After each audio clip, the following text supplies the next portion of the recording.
mga health problem ko. Impayo, abo, sipon, halos-halong bulan po, may sipon, may abo.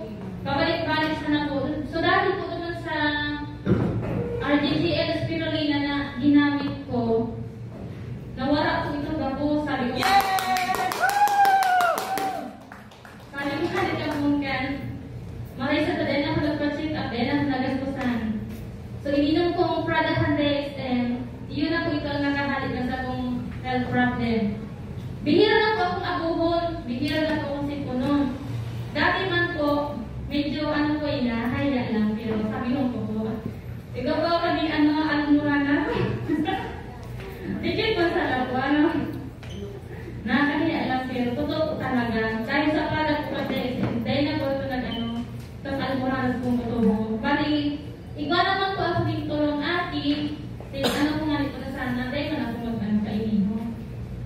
Pero dahil sa padalos man po ako nagkamit ng coffee na kapag-spirulina rin po, dahil po ako nakaranas na rin almoranas po.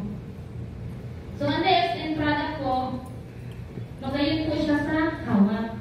Kasi bako lang naman po ang focus niya sa ronghilang, duwang hilang. Yung immune system po, duman po siya ma-focus, din bahala naman po yung hawak niya.